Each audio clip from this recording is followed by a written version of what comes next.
Joining us now here on Locked on Auburn, it's Andrew Stefaniak, the host of Locked on Aggies, which is funny because, of course, Auburn picks up Isaiah Raikes' commitment. All the graphics are going to say he's from USC, but really, he's from Texas A&M. He was at USC for 5 minutes. So, Andrew, big picture, just kind of looking at what Raikes did for the Aggies defense, for DJ Durkin's defense last year. Your biggest takeaway for what kind of impact this kid could have?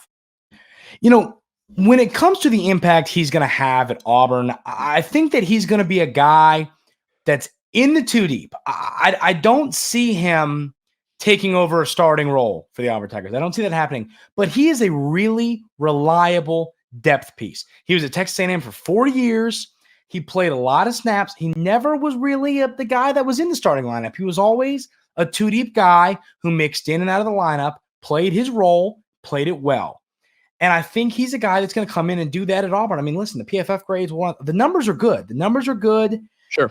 But I think he's a dude who can come in and can help an Auburn defensive line that it seems like is a problem for Hugh Freeze and this staff. Yeah, and it's going to be interesting to see how Auburn wants to use him because, once again, same defensive coordinator, so we've got a pretty good idea of what Durkin thinks of him. Played over 250 snaps last year for the Aggies. A lot of them were at nose. A lot of them were at the defensive tackle spots of three techniques. And to me, Auburn needs a little bit of both. So maybe he's kind of a guy who is a backup nose and a backup three technique / defensive tackle. I don't know. Auburn needs depth. 100%. I agree with you. I think he could be a really solid depth piece for the Tigers. This guy just doesn't strike me as a dude who wants to sit on the bench. That's kind of my only pushback on that.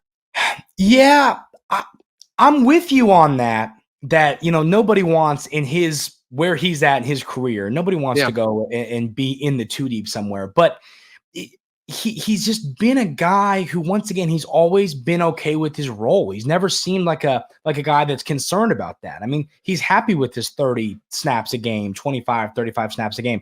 I don't think that's not as much of a concern for me when it comes to Raikes going to Auburn as I think it might be for you. I think he's going to be happy in a role. And listen, he's going to compete for it. I'm not saying he's coming in I'll be in the two deep and that's fine. Yeah, I hope he does. He's going to make a run at this.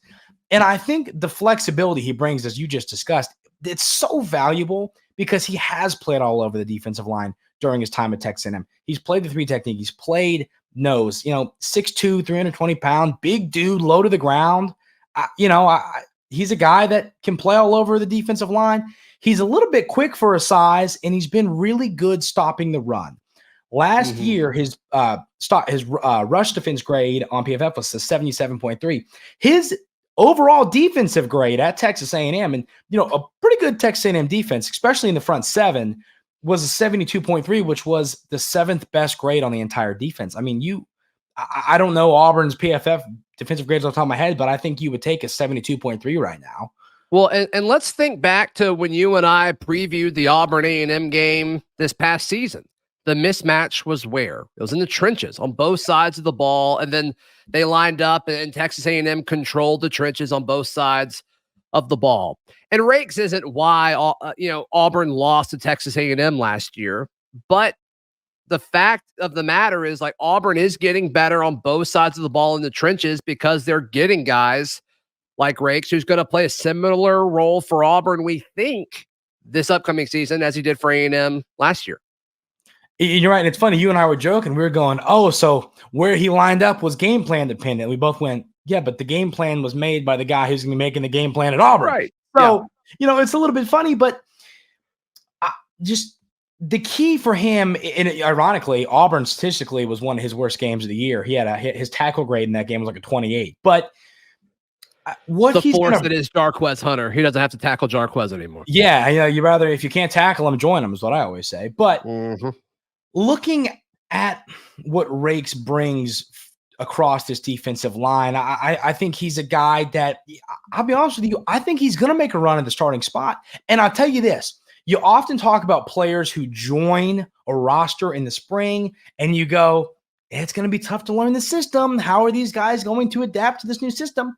That's not an issue here, of course, as we've discussed. He was with Durkin Good last point. year at A&M, and then he was at USC for about 7.5 minutes. He got off his plane. It was the Homer Simpson's dad meme. He put his hat down, turned around, walked back out. That's But, right. I don't think he's going to be a guy that has any issue acclimating because of the fact that he was playing with Durkin.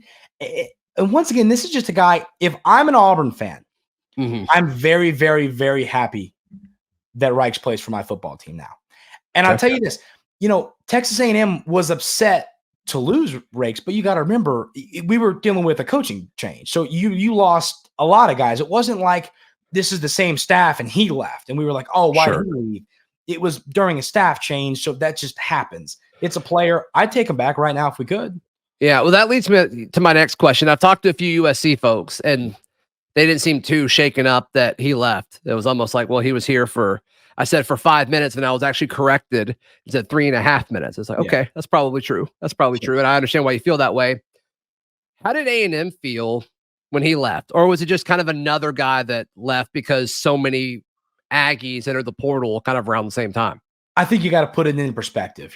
Walter Nolan, new Ole Miss defensive lineman. Yes, I was a little bit more upset Walter Nolan's leaving or Evan Stewart's leaving than I was Isaiah Raikes. But once again, you can't teach veteran. You can't. He's played a lot of college football, and that is what matters right now. I know that's what Auburn's looking for, because I know Auburn, that recruiting class was incredibly gifted. They've got a lot of guys that are young. Sure. You need a guy who can just come in, give you a little bit for a little while these guys develop. Raikes is a home run for Auburn because he brings exactly what you're looking for. Coach Freeze did a good job. He didn't go get a young guy that is going to a young guy that might upset some of your young defensive linemen. He went and got a guy who, isn't going to be here all that long, and he's going to come in. He's going to play a role for your team.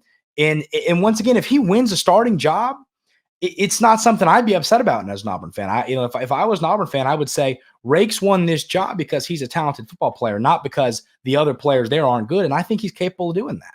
If he starts somewhere on this defensive line for Auburn, you talked about how he was kind of game plan dependent. We're looking at snap counts on PFF right now. There'd be some games where he played more at nose, and there were some games where he played more at these three technique spots. And he lined up at end some. Yeah. Not a lot, but some. If you had to guess, okay, hey, he's a starter. He went to starting job. Would you predict it being at the nose or the three technique? He's always been a nose to me. I would say nose. 6'2", 320 screams nose guard. It screams nose. It screams I'm low to the ground, and this center's got to push me, and I'm not going to rack up stats. Yeah. I'm going to be large and take up space. And, that's his job. It's what he's always screamed to me, but he's done a good job at the three technique. He's done fine there. It's, the PFF grade, the numbers, they aren't bad out there. It's just, I think that if he wants to be an NFL player, how he's going to do that is going to be playing the nose, in my opinion, just at his rate. Yeah. So from the Auburn perspective, just to kind of zoom out a little bit away from Raikes and just to, the 2024 college football season, Andrew, that A&M game where your Aggies come to Jordan-Hare Stadium towards the end of the season, like that's a big game. That's going to be a huge game. If Auburn, that could be the difference between either of our teams winning 7 or 8 games or 8 or 9 games, depending on how the season goes. And if things fall the right way, that is a huge one. It's there in Jordan-Hare. It's late in the season, so maybe that gives Elko more time to get his team where he wants to be and kind of bought in. What's the mindset on your side of the aisle for that game that comes up towards the end of the season? Well, making the move back to Jordan-Hare, I have to say this. I think Texas A&M fans are very happy that Coach Cadillac Williams has made the move to the NFL, because everybody is still remembering that game and the horrificness of all of that. Yeah. But, I'll tell you this. I have said over at Locked On Aggies for weeks, for months, that Auburn game is the most important game on Texas A&M's schedule. And I'll tell you why. If you look at Texas A&M's schedule, they're more challenging games.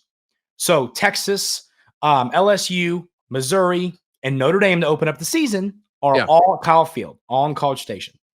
On the road, you play a bunch of teams I'm not concerned about. South Carolina, Mississippi State, Florida, and Auburn are the games that I don't want to go to the Swamp. I don't want to go to Jordan-Hare. And the number one of those concerning games to me is playing Auburn on the road. Weird things happen in that stadium. I don't want to go there. I don't want to be any part of it. Yeah. And so that I've said, and it's not going to be I think, no disrespect to Auburn. Auburn's going to be a fine football team, but I'm more concerned when it comes to talent on the field with the, LSUs and the Notre Dames of the world in Texas than I am Auburn. But when it comes to playing there in that environment in a crucial road game, when it's going to come to winning 8-9 football games, this is the number one game I'm concerned about for Texas A&M Aggies. Yeah, there's a handful of toss-up games on the Auburn side that you just mentioned, similar for A&M, and A&M is obviously one of them. Going to Kentucky, going to Missouri is going to be tricky. So there's and then Oklahoma and Arkansas at home. If Auburn can win most of those games, all of a sudden you're looking at a 9 or a 10 win potential season if they're able to take care of business there. So yeah, we'll talk about that one again for sure over the course of the off season. Andrew Stefaniak, thank you so much for your time, my friend. How can people check out everything you've got going on? Yeah, you can follow me on X at Andrew Stefaniak and check out Little Locked On Aggies. You and I will have a preview for the game coming up. If you're ever interested in Texas A&M news, if you want to talk about a really, really good baseball team, then go check out Locked On Aggies.